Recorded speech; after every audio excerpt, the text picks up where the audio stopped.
हम एक बहुत ही ख़तरनाक केस के बारे में बात करने वाले हैं। इंसान को सबसे ज़्यादा तकलीफ़ तब होती है जब कोई उसका ट्रस्ट तोड़ता है। कुछ ऐसा ही हुआ है आज केस में, जहाँ पर एक लड़की ने अपने टैक्सी ड्राइवर पर ट्रस्ट किया जो उसे मौत के मुंह तक ले गया। So let's learn a bit more about the case of Pratibha Murthy. ये 2005 की बात है। बेंगलुरु, जो कैपिटल सिटी है कर्नाटका इंडिया का, यहाँ पर एक 28 साल की लड़की जिसका नाम प्रतिभा मर्थे था, वो एक multinational company HB global soft में काम करती थी, जिसकी नाइट शिफ्ट रात 2 बजे शुरू होती थी। ये कोई अकेली लड़की नहीं थी जो यहाँ पर नाइट शिफ्ट में काम करती थी, और भी बहुत सी लड़कियाँ।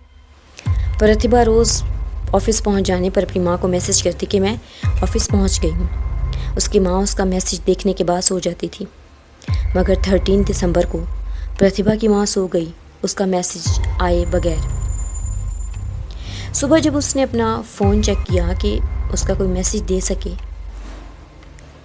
प्रतिभा की माँ की हैरानगी के इंतहा न रही जब उसको कोई मैसेज ना मिला।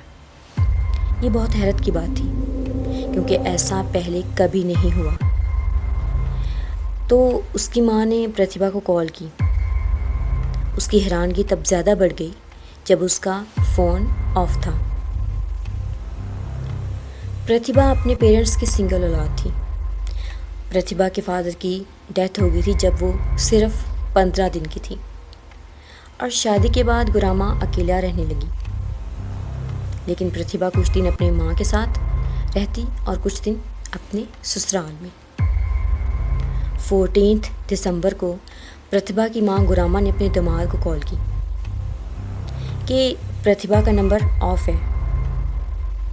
तो उसके हस्बैंड ने कहा कि हो सकता है काम बहुत ज़्यादा हो, इसलिए उसने अपना नंबर ऑफ़ कर दिया हो, आप परेशान ना हो। लेकिन प्रतिभा की माँ को यकीन था कि उसकी बेटी कभी फ़ोन ऑफ़ नहीं करती। फिर उसकी माँ ने उसके ऑफ़िस कॉल की, तो रिसेप्शन लेडी ने बताया कि उस दिन प्रतिभा काम पर आई ही नहीं। ये सुनते ही गुरामा के पैरों तले ज़मीन निकल गई।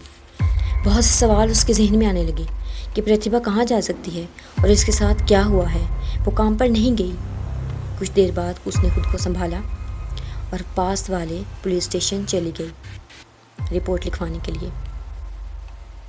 प्रतिभा की माँ गुरामा ने पुलिस को बताया कि उसकी बेटी प्रतिभा ने काम पर जाने से पहले उसको मैसेज किया था कि mom, I am going to work. Police ने इस केस को सीरियस लिया और प्रतिभा के ऑफिस गए, जहाँ पर ऑफिस मैनेजर ने बताया कि प्रतिभा बिना बताए कभी छुट्टी नहीं करती, या वो कॉल करती है या फिर एप्लीकेशन देती थी, मगर इस बार ना कोई कॉल आई और ना प्रतिभा की तरफ से कोई एप्लीकेशन। इसके बाद पुलिस ने प्रतिभा का मैसेज गुरामा के फ़ोन पर चेक किया, जिस पर साफ साफ लिखा था कि माँ, मेरे घर के बाहर टैक्सी ड्राइवर आ गया है और मैं काम के लिए जा रही हूँ। पुलिस ने सोचा कि अगर प्रतिभा रात के 2 बजे ऑफिस के लिए निकल रही है तो टैक्सी ड्राइवर को जानती होगी। फिर पुलिस ने सब कंपनी ड्राइवर्स को कॉल की इन्वेस्टिगेशन के लिए। इस कंपनी में ड्राइवर्स कुछ दिन बाद तब्दील होते रहते थे। फॉर एग्ज़ाम्पल, अगर एक ड्राइवर 15 दिन के लिए फ़ीमेल वर्कर्स को पिक एंड ड्रॉप कर रहा है तो नेक्स्ट 15 दिन ये कोई और काम करेगा। एक ड्राइवर जिसका नाम जगदीश था, वो प्रतिभा को घर से पिक और ऑफिस ड्रॉप कर रहा था। पुलिस ने जब उससे पूछा तो उसने बताया कि वो रोज़ की तरह प्रतिभा को लेने उसके घर गया, तो उसे पता चला कि वो किसी और कंपनी कैब में ऑफिस के लिए जा चुकी है, जबकि वो इतना लेट भी नहीं हुआ था। तो पुलिस ने सब कैब ड्राइवर्स की लिस्ट ली जो उस दिन काम पर आए थे। फिर उन कैब ड्राइवर्स की लिस्ट निकाली जो उस दिन ड्यूटी पर नहीं थे। पुलिस कुछ और करती, ये खबर मीडिया में फैल गई और वो कंपनी की जिम्मेदारी पर सवाल करने लगे। पुलिस पर बहुत ज़्यादा प्रेशर बढ़ा, तो पुलिस ने प्रतिभा के फ़ोन की तमाम कॉल रिकॉर्ड्स की डिटेल ली। तो पता चला कि जो आखिरी कॉल प्रतिभा को रिसीव हुई थी वो शिव कुमार नामी आदमी की तरफ से थी। ऑफिस से पता चला कि शिव कुमार कंपनी का ड्राइवर था। जो पिक और ड्रॉप करता था, और मज़ीद ये कि कुमार का नाम इस लिस्ट में भी शामिल था, जो 13 दिसंबर को कंपनी से लीव पर थे। पुलिस ने कुमार को कॉल की, लेकिन उसका नंबर बंद था। फिर कुमार के कॉल रिकॉर्ड्स को चेक किया गया तो पता चला कि कुमार ने प्रतिभा को रात के 2 बजे कॉल की थी। अब पुलिस को प्रतिभा केस में कुछ हरकत नज़र आई और उन्होंने कुमार को ढूंढना शुरू कर दिया। पुलिस कुमार के गांव गई और इसके रिलेटिव से पूछगछ की, लेकिन उसका कुछ पता ना चला। पुलिस को लगा कि वो कंपनी आएगा अगले दिन काम के लिए, मगर वो ना आया। फिर पुलिस उसके घर गई जहां वो अभी रह रहा था। जब दरवाज़ा नॉक किया तो पुलिस को बहुत हैरानगी हुई, क्योंकि दरवाज़ा खुद कुमार ने खोला था। पुलिस को लगा कि कुमार ने प्रतिभा को किडनैप किया है और फिर अपने गांव छोड़ गया होगा, इसलिए वो उसके गांव गई थी, मगर वो तो बेंगलुरु में ही था। पुलिस ने कुछ बेसिक क्वेश्चंस किए और बताया कि प्रतिभा मिसिंग है। तो कुमार ने कहा कि वो बीमार था 13 दिसंबर को। तो पुलिस ने कहा कि तुम्हारी आखिरी कॉल प्रतिभा को के फ़ोन पर गई है, और कुछ सवालात किए और उसको पुलिस स्टेशन ले गए, क्योंकि हमें शक है कि प्रतिभा के गायब होने में तुम्हारा हाथ है। इस बेस पर कुमार को पुलिस स्टेशन लाया गया और इस केस को क्राइम ब्रांच के हवाले कर दिया गया। क्राइम ब्रांच ने सख्ती से कुमार से सवालात पूछे, मगर कुमार इनकार करता रहा कि मैंने कुछ नहीं किया और ये कि मैं बेगुनाह हूँ और मैं मेहनत करने वाला इंसान हूँ, मुश्किल से गुजारा करता हूँ, शादीशुदा हूँ और मेरी वाइफ एक्सपेक्ट कर रही है। ये सब सुनने के बाद पुलिस को लगा कि वो रॉन्ग आदमी को ले आए हैं और कुमार ने कुछ नहीं किया। और अब 15 दिसंबर था और पुलिस कुमार को जेल में नहीं रखना चाहते थे, मगर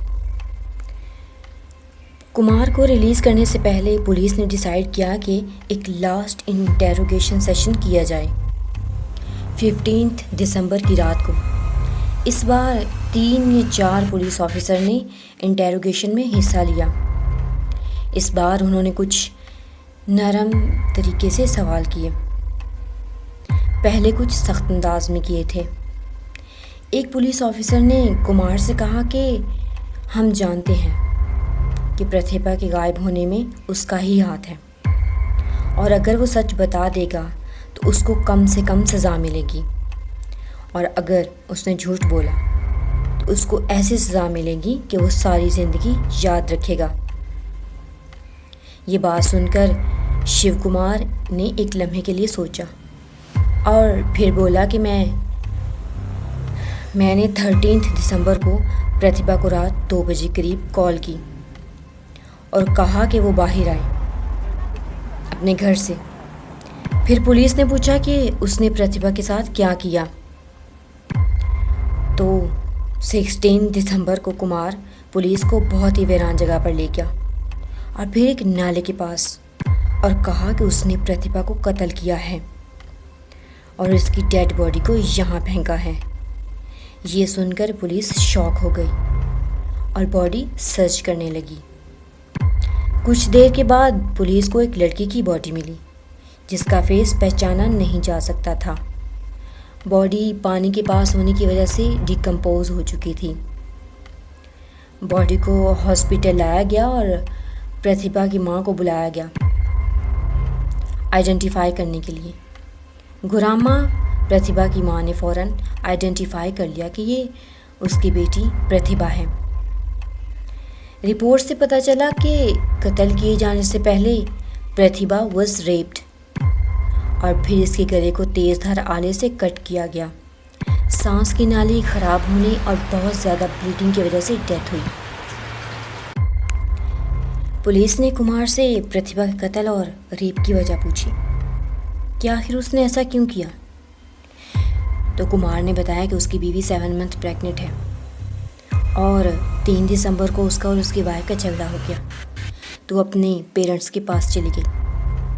बीवी से अलग होने की वजह से वो सेक्सुअल एक्टिविटी करना चाहता था। उसने मज़ीद बताया कि उसने 2 और औरतों से भी कांटेक्ट किया था प्रतिभा से पहले।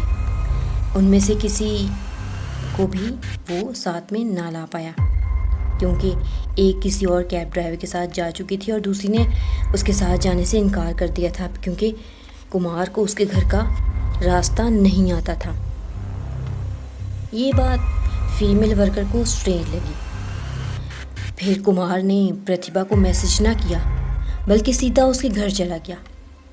प्रतिभा के पूछने पर कुमार ने कहा कि दूसरा कैब ड्राइवर आज छुट्टी पर है, तो वही लेकर जाएगा।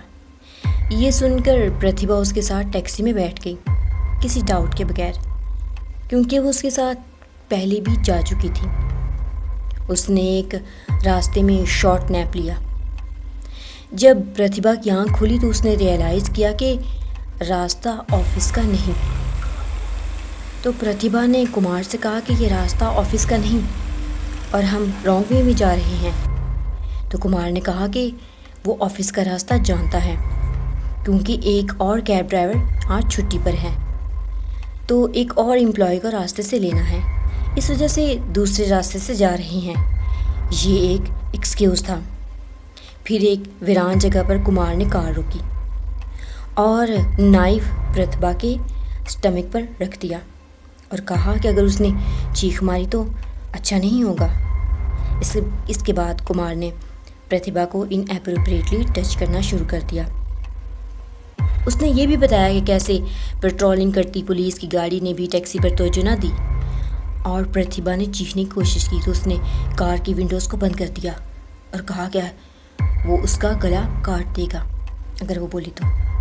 फिर उसने नाइफ दिखाकर प्रतिभा का रेप किया तो प्रतिभा रोने लगी कि मुझे जाने दो, मगर उसको लगा कि अगर उसने प्रतिभा को ऐसे जाने दिया तो उसके घर वालों की इज्जत ख़राब होगी और वो बदनाम हो जाएगा, पुलिस ले जाएगी, और ये सब सोचकर उसने प्रतिभा को मार दिया।